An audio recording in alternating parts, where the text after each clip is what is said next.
శ్రీ సీతారామాభ్యాం నమః. శ్రీ గురుభ్యో నమః. శ్రీమద్ వాల్మీకి రామాయణము బాలకాండము 14వ సర్గము. దశరథుడు అశ్వమేధయాగమును చేయుట. యజ్ఞాశ్వమును విడిచిపెట్టిన తరువాత అది 1 సంవత్సర కాలానికి తిరిగి వచ్చింది. తరువాత సరయూ నదికి ఉత్తర తీరమున రాజు యజ్ఞాన్ని ప్రారంభించారు. ఋష్యశృంగుని ప్రధాన ఋత్విజునిగా చేసుకుని బ్రహ్మస్థానమున ఆయనను కూర్చుండబెట్టి ఆయన పర్యవేక్షణమున బ్రాహ్మణోత్తములు ప్రజ్ఞాశాలి అయిన దశరథుని అశ్వమేధయాగమునకు సంబంధించిన పనులను నిర్వర్తింపసాగారు. వేదములయందును వేదార్థములయందును ఆరితేరిన ఋత్విజులు విద్యుక్తముగా యజ్ఞ విధులను చేస్తూ ఉన్నారు. వేదోక్త రీతిగా మీమాంసా శాస్త్రమును కల్పసూత్రములను అనుసరించి వారు యజ్ఞకార్యములను నిర్వహిస్తూ ఉన్నారు. ఋత్విజులు ప్రవర్గ్య బ్రాహ్మణమున చెప్పబడిన ప్రవర్గ్య కర్మలను, అట్లే ఉపసదము అను ఇష్టి కార్యములను, వేదమీమాంస కల్పసూత్రములను అనుసరించి చేస్తున్నారు. ఇంకను ఉపదేశ శాస్త్రము కంటే అధికమైన అతిదేశ శాస్త్రముల వలన లభ్యమైన సమస్త కర్మలను శాస్త్రోక్తంగా నిర్వహించారు. ఆ ఋత్విజులందరూ మిక్కిలి సంతోషముతో విద్యుక్తముగా బహిష్పవనాది సూక్తములతో ఆయా కర్మాధిష్టాన దేవతలను పూజించారు. తరువాత వారు ప్రవర్గ్య ఉపసదన కార్యములను ముగింపు సమయమున ప్రాతఃసవన, మాధ్యందిన సవన, తృతీయ సవన కర్మలను అనుష్ఠించారు. ఇంద్రునకు విద్యుక్తములైన హవిస్సులు సమర్పించబడ్డాయి. సోమలతను కల్వమునందుంచి దానికి నలుదిక్కుల బ్రహ్మ, అధ్వర్యువు, హోత, ఉద్గాత అను 4 ఋత్విజులను చేరి మంత్రములను చదువుతూ సోమరసమును సిద్ధపరిచారు. తరువాత యథాక్రమంగా మాధ్యందిన సవనము ఆచరింపబడింది. అలాగే మిక్కిలి ధర్మాత్ముడైన దశరథుని తృతీయ సవనమును కూడా ఆ బ్రాహ్మణోత్తములు శాస్త్రోక్తంగా ఆచరించారు. ఆ యజ్ఞకార్యములలో ఏ హోమము విడిచిపెట్టబడలేదు. ఒక హోమమునకు మారుగా మరి ఒక హోమము చేయుట జరగలేదు. హోమ ప్రక్రియలో ఏమాత్రము దొసగులు దొరలలేదు. హోమాధికము అంతయు మంత్రపూర్వకంగా నిర్విఘ్నంగా ఆచరింపబడింది. ఆ యజ్ఞం జరిగిన రోజుల్లో అక్కడ ఆకలి దప్పులతో బాధపడ్డవారు లేనేలేరు. అక్కడికి వచ్చిన ప్రతి బ్రాహ్మణుడును విద్వాంసుడే. ప్రతి బ్రాహ్మణునకు, గురువునకును శిష్యులు కానీ అనుచరులు కానీ 100 మందికి తక్కువ కాకుండా ఉన్నారు. ప్రతిరోజు బ్రాహ్మణులు మొదలుకుని అన్ని వర్ణముల వారును తృప్తిగా భుజించారు. ఇంకను తాపసులను సన్యాసులను అచ్చట ఆతిథ్యాన్ని స్వీకరిస్తూ ఉన్నారు. వృద్ధులను, రోగగ్రస్తులను, స్త్రీలను, బాలబాలికలను అచ్చటికి వచ్చి తింటూ ఉన్నారు. వారు అనుకున్నంతమంది అతిథులు రాలేదే అని భావిస్తూ దశరథుడు తృప్తి చెందలేదు. అందరికీ భోజన పదార్థాలని వడ్డించండి, వివిధములగు వస్త్రములను దానం చేయండి అని మంత్రులు ఆజ్ఞలను ఇస్తూ ఉండగా అచ్చటి వారు అందరుకును అన్నవస్త్రములను ఇస్తూ ఉన్నారు. పాకశాస్త్ర ప్రకారము ప్రతిరోజు సిద్ధపరచబడిన భక్ష్య, భోజ్య, లేహ్య, చోష్యాదులతో కూడిన అన్నరాసులు పర్వత ప్రమాణములలో అక్కడ కనిపిస్తూ ఉన్నాయి. ఆ మహారాజు గారి యజ్ఞంను చూడ్డానికే వివిధ ప్రదేశముల నుండి స్త్రీలు, పురుషులు వచ్చేవారు. వారందరికీ షడ్రసోపేతములైన భోజనాల్ని ఏర్పాటు చేశారు. మధురమైన భోజన పదార్థములు, అపూర్వమైన అతిథి మర్యాదలు మమ్ము ఎంతగానో సంతృప్తిపరిచినవి. మీకు శుభమగుగాక అని బ్రాహ్మణోత్తముల ప్రశంసా వచనములను దశరథుడు విన్నాడు. చక్కగా వస్త్రాభరణములను ధరించి పురుషులు బ్రాహ్మణులకు భక్ష్యాన్నపానాదులను వడ్డించారు.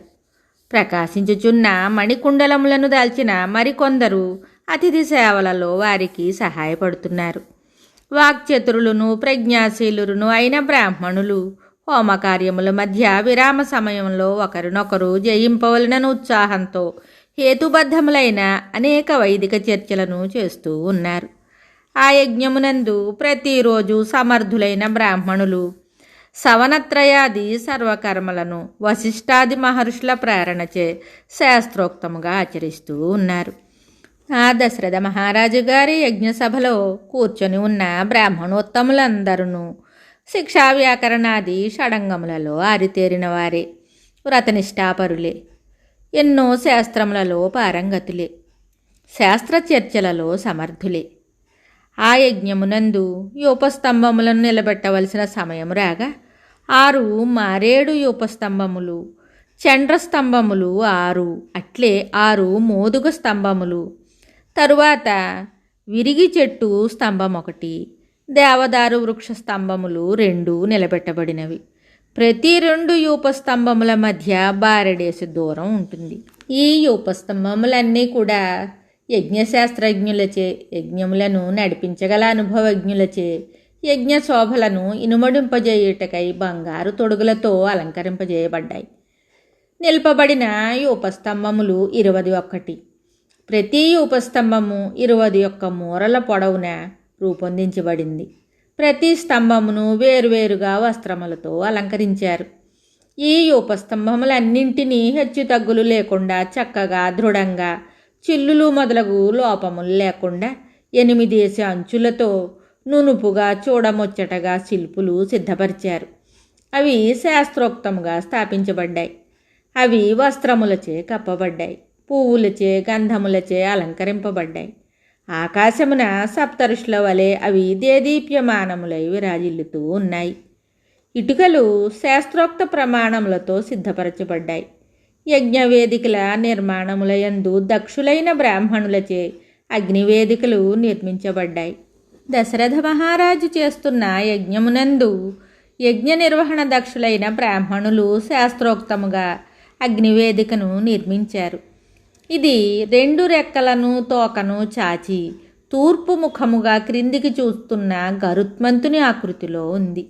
బంగారు ఇటుకలతో నిర్మింపబడుట వలన అది గరుడుని సువర్ణమయమైన రెక్కల వలె శోభిల్లుతూ ఉంది. సాధారణంగా ఈ హోమవేదిక 6 వరుసలు కలిగి ఉంటుంది. కానీ అశ్వమేధ యాగములో ఇది 3 రెట్లు అనగా 18 వరుసలు కలిగి ఉంటుంది. కనుక ఈ గరుడాకృతి గల అగ్నివేదిక 18 వరుసలతో ఒప్పుతూ ఉంది. అచ్చట శాస్త్ర ప్రకారము పశువులు, పాములు, పక్షులు ఆయా దేవతలను ఉద్దేశించి యూపస్తంభములకు కట్టివేయబడినవి. పాములు, పక్షులు పంజరములలో ఉంచబడ్డాయి. యజ్ఞం యొక్క శాంతి కర్మయందు హయమును, తాబేలు మొదలగు జలజంతువులను ఋత్విజులు శాస్త్రవిధిని అనుసరించి యూపస్తంభములకు బంధించారు. ఆ స్తంభములకు 300 పశువులు కట్టివేయబడ్డాయి. ఆ దశరథుని ఉత్తమాశ్వము కూడా స్తంభమునకు బంధింపబడింది. కౌసల్య, సుమిత్ర, కైకేయి అను దశరథుని భార్యలు 3 ఆ యజ్ఞాశ్వానికి పూర్తిగా పరిచర్యలు చేసి దానికి సవ్యాపసవ్యములుగా ప్రదక్షిణ చేసి సంతోషంతో దానిపై బంగారు సూదులతో 3 గుర్తులు పెట్టారు. పట్టమహిషి అయిన కౌసల్యాదేవి ధర్మసిద్ధి కొరకు స్థిరమైన చిత్తముతో అశ్వసమీపమున ఒక రాత్రి గడిపారు. దశరథ మహారాజు శాస్త్రవిధిని అనుసరించి దక్షిణగా పట్టమహిషిని బ్రహ్మయను ఋత్విజునకు, వావాతను హోతకును, పరివృత్తిని ఉద్గాతకును, పాలాకలిని అధ్వర్యునకును ఇచ్చారు. తరువాత ఆ 4 ఋత్విజులు వారిని పతుల వలె చేతులతో తాకారు. తరువాత రాజు ఆ ఋత్విజులకు ప్రత్యామ్నాయ ద్రవ్యములనిచ్చి పట్టమహిషి మొదలగు ఆ 4 తిరిగి గ్రహించారు. జితేంద్రియుడును ప్రయోగ నిపుణుడును అయిన ఋత్విజుడు అశ్వకందమును తీసుకుని శాస్త్ర ప్రకారము దానిని వండాడు. దశరథుడు హోమ సమయమున శాస్త్రోచితముగా తన పాపములను తొలగించుకొనుటకై దాని యొక్క పొగను వాసన చూశాడు. బ్రాహ్మణోత్తములైన 16 మంది ఋత్విజులు ఆ అశ్వమేధయాగమునకు సమకూర్చబడిన హవ్యద్రవ్యములను, మంత్రములను చదువుతూ అగ్నిలో వ్రేల్చారు. అశ్వమేధేతర యజ్ఞములయందు హవిస్సును జువ్వి చెట్ల శాఖలయందు శుద్ధి చేయుదురు. కానీ అశ్వమేధ యజ్ఞం యొక్క హవిస్సులను ప్రబ్బలి చెట్లయందుంచి సంస్కరిస్తారు. వేద భాగములైన బ్రాహ్మణములలోని కల్పసూత్రములను అనుసరించి అశ్వమేధ యజ్ఞము 3 రోజులలో నిర్వర్తింపవలసి ఉన్నది. మొదటి రోజున చేయబడు కార్యక్రమము చతుష్టోమము అనబడును. 2వ రోజున చేయబడు యజ్ఞకార్యమును ఉక్త్యము అనియు, 3వ రోజున ఆచరింపబడు హోమకలాపమును అతిరాత్రము అని పేర్కొన్నారు. ఇంకను ఈ అశ్వమేధమున శాస్త్రోక్తములైన ఎన్నో ఇతర క్రతువులను కూడా దశరథుడు జరిపించారు. శాస్త్రోక్తముగా దశరథుడు జ్యోతిష్టోమము, ఆయుర్యాగము, అతిరాత్రములు 2, అభిజిత్తు, విశ్వజిత్తు, ఆప్తోర్యామము అను 6 విధములగు క్రతువులను ఆచరించారు.